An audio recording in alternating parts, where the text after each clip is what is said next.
Hey guys, what is going on? Welcome to Stef ABtv. Welcome to the Abarth 695 Biposto. And we're doing a little bit of a different video today. We're taking this out on the Forza Horizon free roam, if you like. And I'm going to talk to you guys about why I think the Abarth 695 Biposto is still king, effectively. When you think of all the cars that Abarth made, I think by far the 695 Biposto has got to be up there with one of the most bonkers ones. Now, if you think about the 695, it's effectively what the Abarth 500 was, but effectively souped up. Now, Biposto in Italian means 2 seats, and that's exactly what this is. So let's go for a bit of a hoon.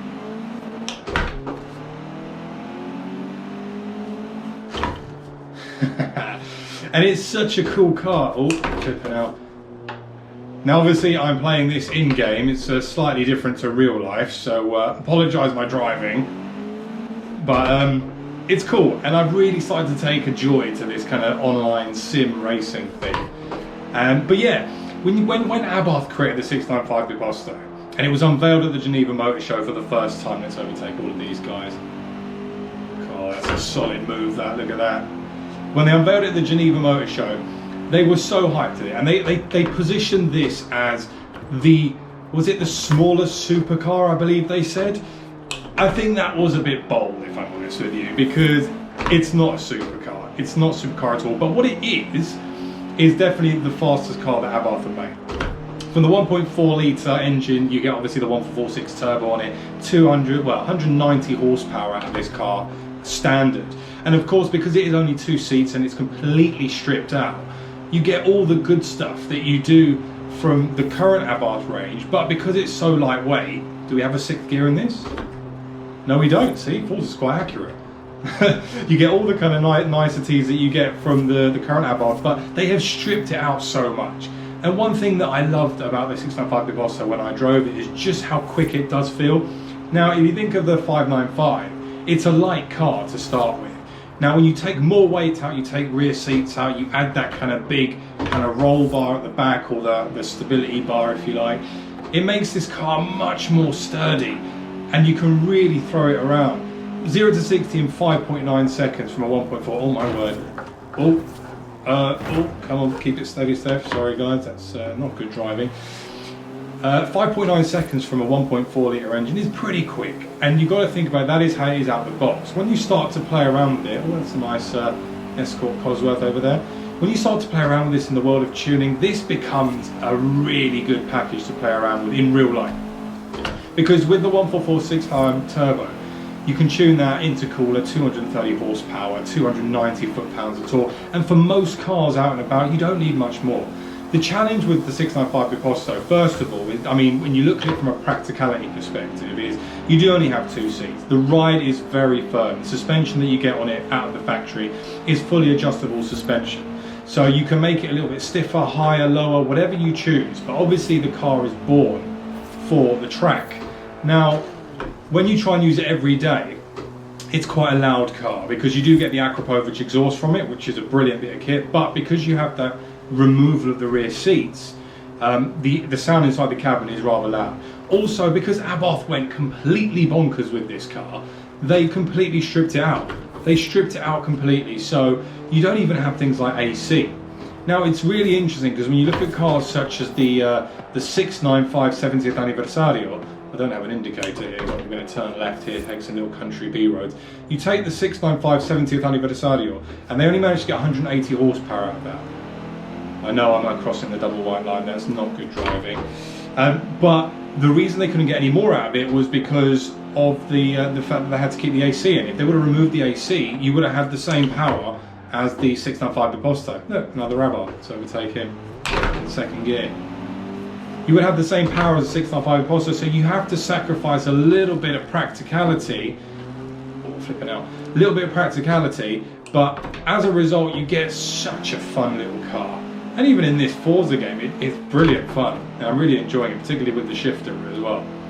Why do I think this car is still the king of the Abarth range? Because ultimately, I think when Abarth pulled this together and they created it, they had no care in the world for the practicalities. Oh, They had no care in the world for the practicalities of what the car would be like to drive. All they had in mind was create something really fun, something lightweight, and something that people could enjoy on a track. They even went as far as putting in a dogring gearbox on this car. There's not many cars out on the road that have a dogring gearbox, but the 695 Biposto has it as an option. Now I've just managed to get myself onto snow. That is definitely not a good idea. Let's try and get away from this. They put an £8,500 dogring gearbox option. Now I've driven one in real life and I can tell you it is an incredible experience to drive one with a dogring box. But that's just a testament to how crazy Abarth were when they created the 695 Biposto. Will they create something? Oh my god! Let's go this way. I'm not really doing a good job at finding some cracking roads here, guys, so apologies. I'm still not great at Forza as I bounced off the limiter whilst I was trying to get traction. For those of you who saw my video a year and a bit, in fact, probably about 2 years ago, when I decided to take my Abarth 595 comp out in the snow, yeah, this feels very similar. But what was I trying to get at? Yeah, why is this car still king? It is just a testament as to when Abarth were at their peak, in the sense of create something for the fun of it, not because it had any sense of practicality. And that's exactly what the Biposto is. And really and truly right now, when you think about how many of them are actually available to buy now, on Auto Trader, you'll be lucky to find 1 or 2, if that, and they're going for around about 18,000 quid. Also, you've got the option of the Biposto Record. 133 of those were created, but personally I prefer this one in the Magnesio grey. I think it's a really cool car. I think it's a cool colour as well. Let's get into third. Let's do some more spirited driving around here. Oh, let's hold the brakes. Oh, come on mate, move out of the way. So yeah, I think from a Biposto, it's amazing. And I think if you haven't driven a Biposto, I would definitely try and get hold of one. But when you think about the car as a whole, you know, is it worth buying a Biposto or a 595 Competizione? Now, I think it's very reliant on what you want from the car.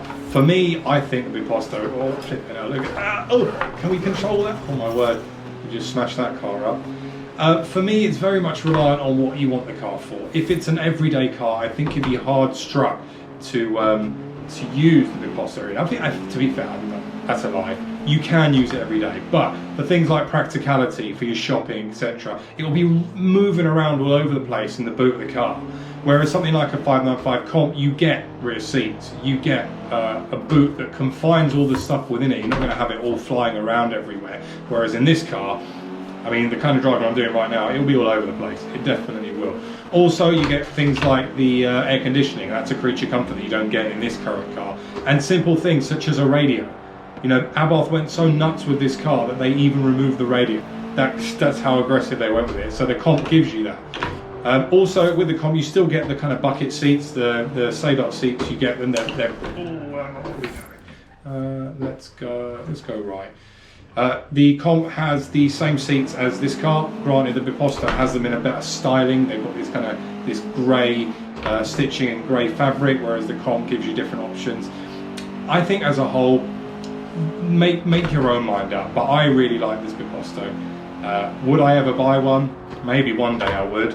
I wouldn't be able to have it as a daily car, I don't think, and I would need to do a lot of things to it to make it a daily car, such as adding a radio, such as putting an alarm in it, because unfortunately these cars get nicked pretty quickly. But as an overall car, it is great. I've driven a number of them and I have thoroughly enjoyed driving them. Right, so I think that rounds up this video. I hope you've enjoyed this kind of talking about the Abarth Biposto in real time whilst driving virtually.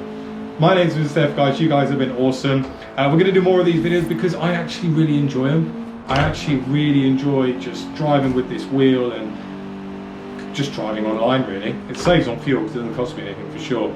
But I hope you enjoy it too. Anyway, guys, make sure to like, share and subscribe if you did enjoy this video. Let's park up here. Didn't know what to do, that was a good enough drive. And my name's been Stef, you guys have been awesome. Thank you so much, and I'll see you all very soon on the next video. See you later, guys. Bye bye.